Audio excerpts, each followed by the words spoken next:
Hey, good morning, good afternoon, good evening, wherever you guys are watching this from. My name is Steve from Dunbar Photographic, blah, blah, blah. I got another one coming. I'm going to hit you with here. Not so much a review, but more of a discussion as to what I have found using this particular combination. And here it is. The RF200 to 800. And I'm going to be going over some things. I'll be showing you how the autofocus performs, tracking, eye detect on the R6 Mark II. I bought this to use on the R6 Mark II, and my rationale, I love the R6 Mark II because it's a much better camera when using it in low light over the R7. Now, as you guys know, I use the 100 to 500 RF on the R7, which is an absolute killer combination. That gives me 800 millimeters on a 1.6 crop on the APS-C that the R7 has. Now, the R6 Mark II is a full-frame sensor, so if I put the 100 to 500 on there, it's a 100 to 500. This is a 200 to 800, and this goes out to 800 on the R6, so the 100 to 500 on the R7 is, I believe, a 160 to 800. So it gives me the same maximum reach between each camera lens combination. Now, I'm going to just give you my view and my experience really quick. This is not an L lens. It looks like one because it's white, but it is not an L lens, and I'm going to show you why I believe that is the case. This thing suffers in some aspects, a couple aspects, and one, it bothers me a little bit. It's not a deal breaker, but I will show you what I'm talking about coming up here. Two reasons. This is a slow lens, but in reality, if you think about it, with a native aperture of f9 at 800 millimeters, it's really not that's not far off from f8 at 800 millimeters, right? And it's a zoom. So that in and of itself is pretty cool. When I first thought about it, I thought, f9, good Lord, that is slower than death. Well, maybe. But you're also talking about a lens under $2,000. All right, if you want an 800 millimeter f5.6, if I wanted that, first of all, I wouldn't carry it around. No way. I'm out of that whole business of these massive primes. I want stuff that's mobile, portable, easy to move around with.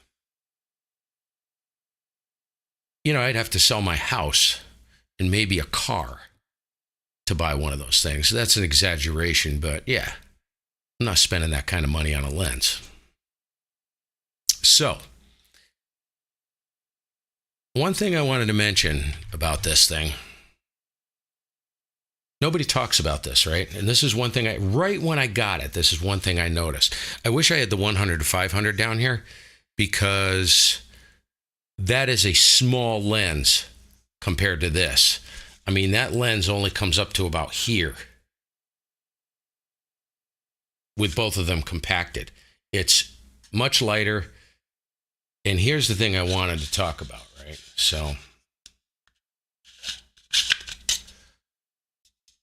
let me put the lens hood.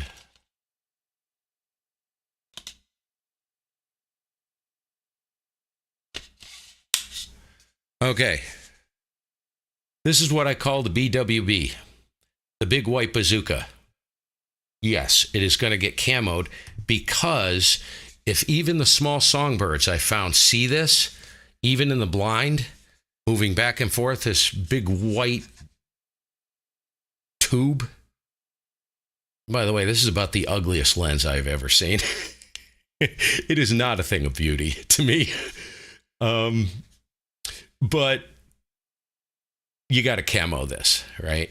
So here's the one thing I wanted to talk about. When I first got this, I smacked it on the R6 and I zoomed it all. I can't even get it in a friggin' frame, right? This thing is huge. Now, keep in mind, objects in motion tend to stay in motion. And when you're hand holding this and you're trying to pan and go back and forth, you seen overshoot, right? See how it kind of goes? It's kind of difficult. I'm not holding it right, but it's kind of difficult to stop it. That's why I believe this is a gimbal lens. This lens is really meant to be on a gimbal. And that's how I primarily shoot it, is on a CANON PH10, which can easily handle that combination. It's not that heavy. I don't know what that thing weighs, maybe 4 pounds, 4.5 pounds. But the length of it is outrageous. Now, yeah, it's a 200 to 800. It's a massive focal range, right? Let's see, what else did I want to talk about? I'm not going to go into the functions and features on this lens. You can look that up, and there's plenty of reviews online, but I'm just sharing my experience with this dog. Another thing that may scare the wildlife, right? Because this thing looks like a bazooka. It's like a miniature bazooka. Take a projectile, stick it in the end of it. If I were a bird, I wouldn't stay anywhere around if I saw that thing, right? That's a joke. But you kind of get what I'm saying. Does not come, Canon, come on, you guys. Does not come with an Arca Swiss foot. So, get yourself an Arca Swiss plate, smack it on there. Everything that I have, including my ball heads, are Arca Swiss, right?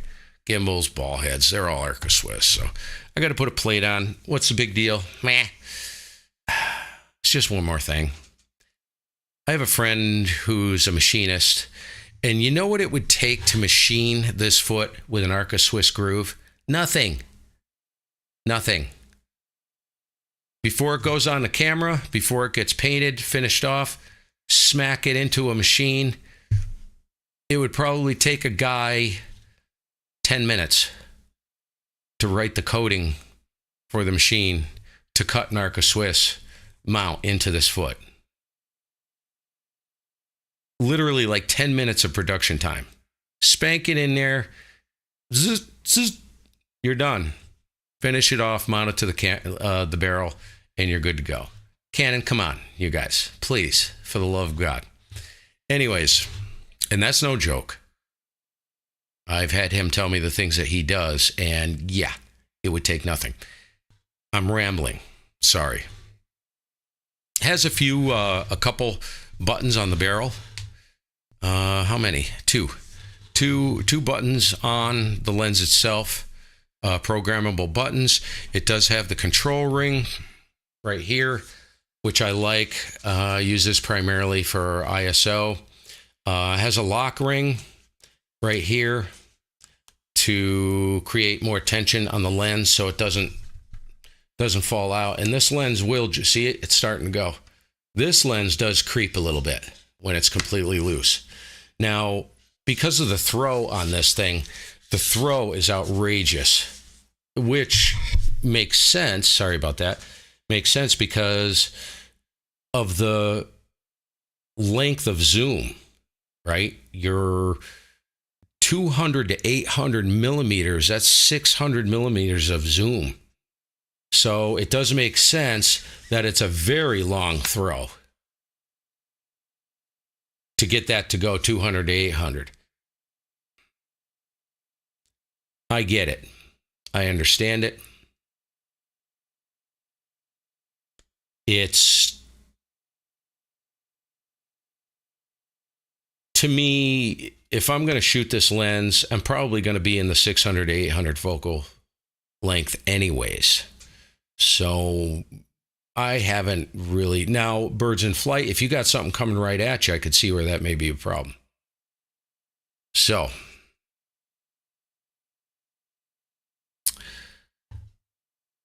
I think that's pretty much it. All I'm going to talk about regarding this guy when it comes to that stuff. We're going to get right into. I'm going to share my thoughts at the end, kind of wrap things up. But the big white bazooka, I'm going to first, the next phase of this, I'm going to show you the hit rate on the eye detection, autofocus tracking. And then we're going to get into looking at some image samples and talk about the dynamic range, the resolution of it, the contrast, the color rendition, saturation, stuff like that, and things that I've found. Some things are good, some things are bad. And I'm comparing this to the 100 to 500. That's why I say this is not an L lens. Stake my life on that one. Has no red ring, so it's not touted as an L lens. Can it take great pictures? Oh, yeah. Oh, yeah. But I'll share my thoughts at the end. We'll be right back. Okay, we've got the camera connected, and I will show you the hit points.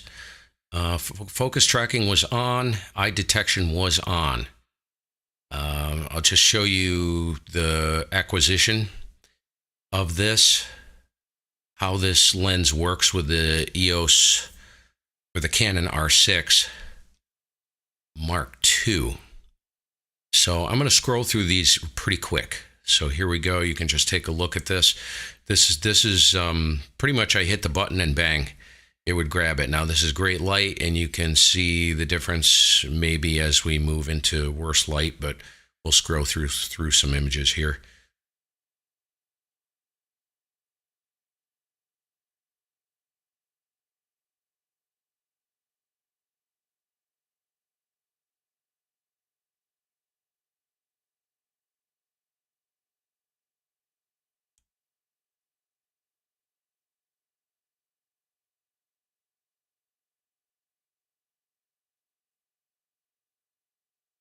Miss.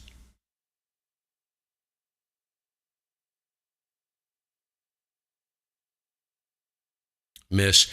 I noticed that grackles, this combination has a hard time with the grackle. I don't know why, because the birds are big and the eye is like bright yellow. But I think every single one of these missed. That's partial. Miss. Miss. Missed. Now, why does it grab a cardinal like that? Maybe because of the color. I'm not sure. It didn't lock on the eye. This is a lot of chaos going on there. I get it. Chaos. Total chaos.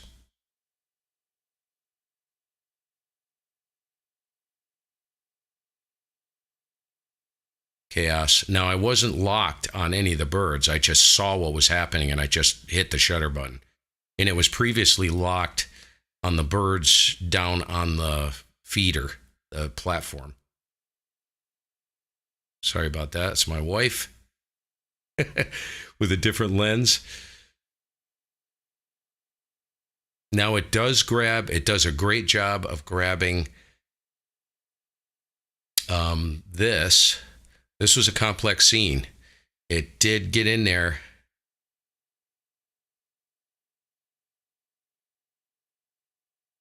It'd get in there. Now, this is something I'm going to talk about, but we'll get into it later.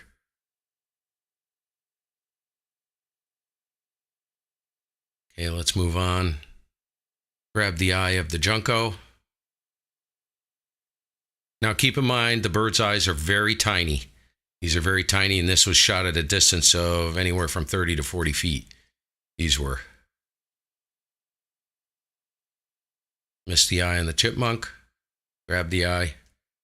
Grab the eye. Let's move past this. Different lens. Okay, grab the eye. Kind of missed the eye, but I know for a fact that bird's in focus. It's pretty close. Missed the eye there. That's good. That's good. Missed the eye there, which kind of surprising. So really couldn't pull out the eye, but it hit him right between the eyes. So that's good. Got the eye. That's amazing. Looking right down the barrel. Another one. Sparrow. Close enough. Close enough. Looking down the barrel. Okay. Went through some of those. So we're going to move on to the actual captures. We're going to take a look at just the raw captures. Be back. Okay. These are out of camera captures. We're going to just take a quick look at them in Darktable. These are raw, right out of the camera. These are C-RAW files. So I'll take a look at the Dark Eye Junco. Zoom in. As you can see, excellent. Excellent sharpness. Let's check this one out. Excellent. Great light. 1/1000th of a second, f9, 800 millimeter, ISO 400. That's pretty good. Crackle. Very nice.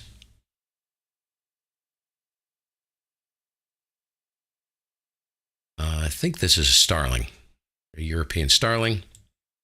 Kind of subdued light. Tiny bit soft. May have pre-focused.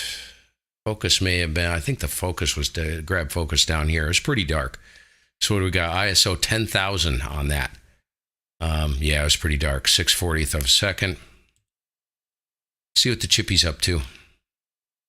ISO 16,000. Most of that is probably noise on the chipmunk. Look at another chipmunk. A little bit better ISO. Very dark. 1/800th f9. Looking at the whiskers. Right around here. Overall, a little soft.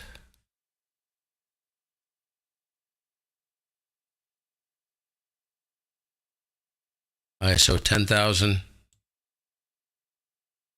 Better. You can tell I grabbed the focus right here. That's good.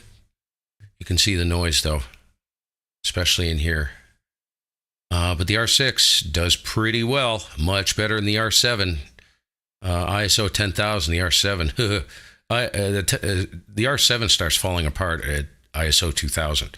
Easily fixable though. Once you get up 6400, that's about the threshold.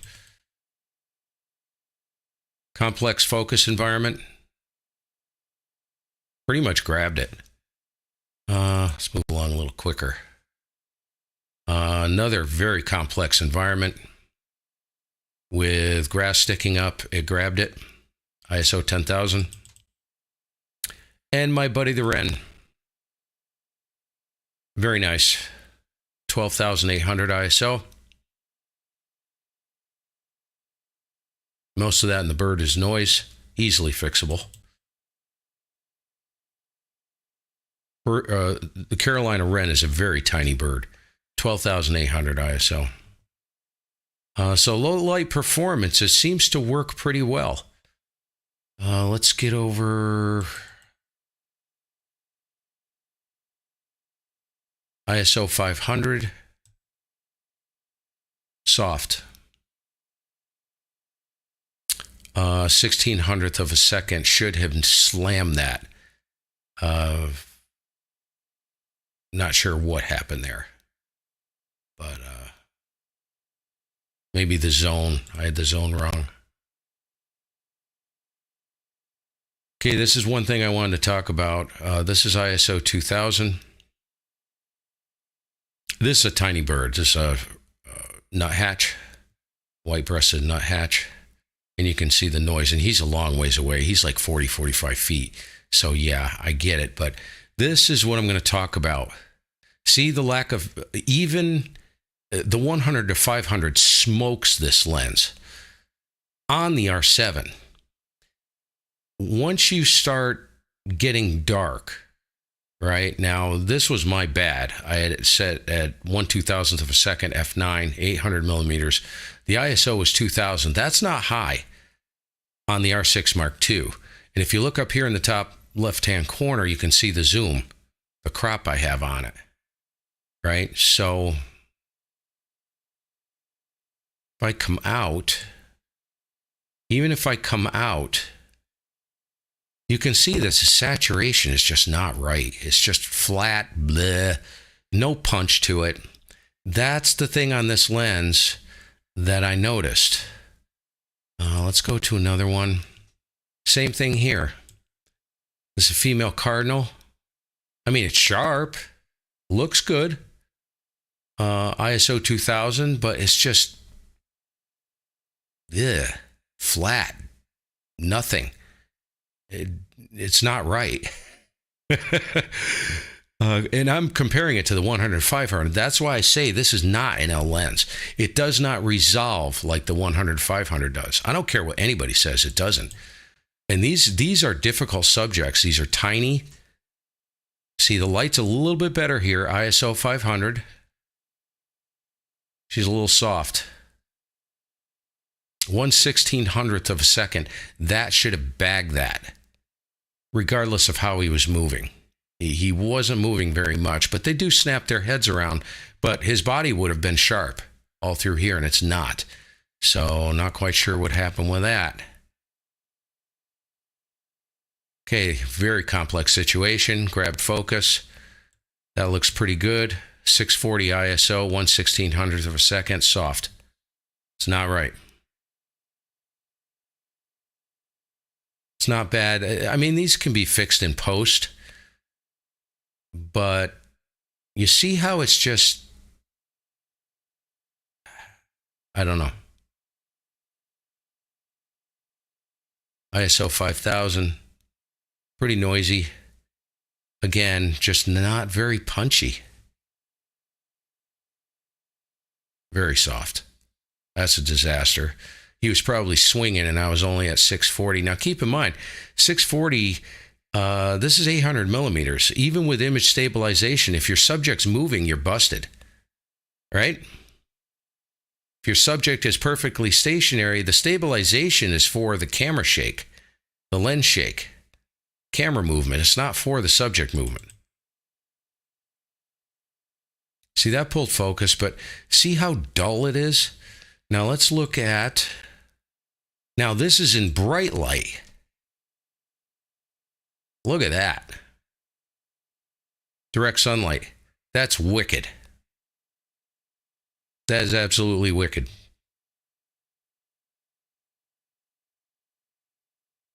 Soft. Soft.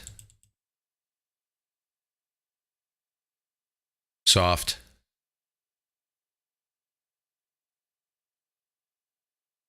These are all no good. This was chaos at the feeder. Okay. That's when I showed you. I think it may have missed it. Trying to figure out where it grabbed it. May have been back focused to hair, because these petals look sharper than the bird. So low light. Keep in mind, low light. Meh. See where this one was. Nope, that's the same one. Junko. She's not right. But this is low light. Notice the difference between the lower light and the bright light. Just doesn't resolve.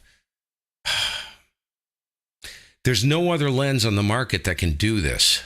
That's the problem.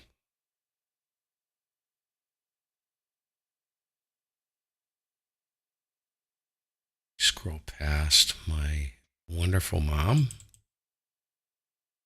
See how once you get some good light on it, it looks better? See the woodpecker? It's It's much better light. That was at ISO 200, 1/800th f9, stretched out all the way to 800 millimeters.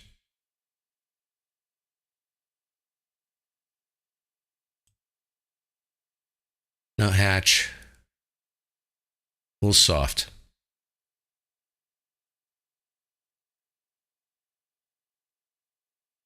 Soft light, diffuse light, a little soft.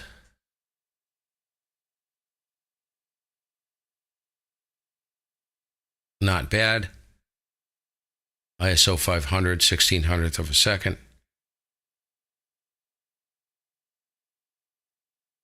Pretty good. You can see it got him. This is out of focus. All of this is out of focus. So it got him. That's at ISO 1600, 2500th of a second. So it's not shutter speed.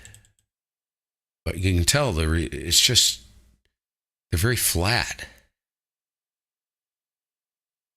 Another one very flat. Workable.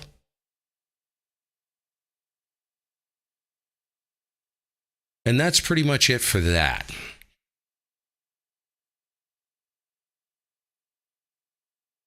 Okay.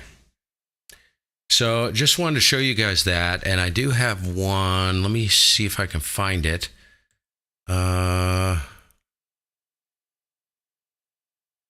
This is one that was just kind of cool.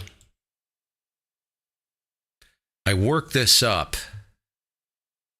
And it took a lot of work to get this to look like this. This was in topaz and darktable.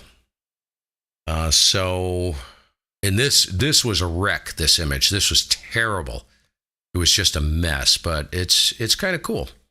Let me show you this really quick. A dove came in and basically scattered the crew. It just came in and plopped right on the feeder, and it just happened to catch this. He was on his way out. There was a bird right here on his way out, and this one's on his way out. But this did not lock on the bird. It was locked on one of the birds right here, and it just happened to catch this. But because of the motion, it wasn't sharp. And this still isn't sharp, but pretty cool. So final thoughts. Final thoughts. Is it worth the $2,000? Close to $1,900 that you'll pay for that lens. I think in the right lighting situations, yes. With the post-production software that's available today, you can do a lot with it. You can saturate stuff. You can do all kinds of things. You know, denoise, sharpen. I can tell you with this combination under the right light, saturates really well, but once the light gets marginal, even though you're still able to keep the ISO down, it's just not comparable to the 100 to 500. If you want to know what I'm talking about, go back to one of the videos, and I'll put the link in the description. I go extensively into the images captured on the R7 with the 100 to 500. Even in marginal light, that's what I'm saying. It's not this 200 to 800 is not an L lens. So I just wanted to have folks keep a good perspective. Now I do have a bunch of images I took right when I got it. These were more recent images, and I've had it about a month and a half now. And I have some images done in bright light, diffuse light, but still bright. ISO very low, very saturated. They look awesome. And you can see other people on their YouTube channels using this lens, and you get some great images out of it, but I don't in low light and even marginal light. Marginal light is just, it can't compete with the 100 to 500. Is it worth, you want to shoot full frame? I still think this is a better option. I've never shot with the RF 800 millimeter f11. F11 is just too slow for me, man. Every stop of light counts, especially when you're doing tiny subjects, small birds, stuff like that, and you want to grab stuff. Everything is a compromise. Everything. What can you live with? I can tell you, I'll end it with this. Oh, I put it down way over there. I didn't want to knock it over. I can tell you this. I shot with a 200-800 on the R7. It's capable of really great shots. The equivalent focal length is 1,280 millimeters at 800 millimeters on the lens. That's a lot of stretch. That is a lot of focal length, especially handheld. My hit rate on that was 30-40%, if that. To me, it wasn't worth it. It's not worth it. And under really bright light, it worked well. Direct sunlight, bright light, heck yeah. It worked pretty good. Worked well. But this lens on the R6 Mark II full frame is a much more practical combination. Not to mention, if you're shooting at 1,280, almost 1,300 millimeters, you can expect your hit rate to go down pretty substantially once the light begins to drop, even a little bit. So, yeah. Thoughts, food for thoughts. The big white bazooka. Is it worth it? Try it. You may have better luck, better experience. Now, if you go back through and you watch the part of this video where I go through the actual capture and the autofocus point, it does a great job. Great job tracking, grabbing the eye. If you look at the ratio, and these are only a small sample of shots. I've shot, I don't know, probably 500-600 shots on this setup so far. Does a great job. And you don't have to work too hard. It does grab the focus, but can you live with a little bit more post-production, especially in moderate light to low light? And can you live with the size of it? Do you want to hand hold this thing? Can it be handheld? All of these images I just showed you, except for, I would say 30 or 40% of them, were handheld.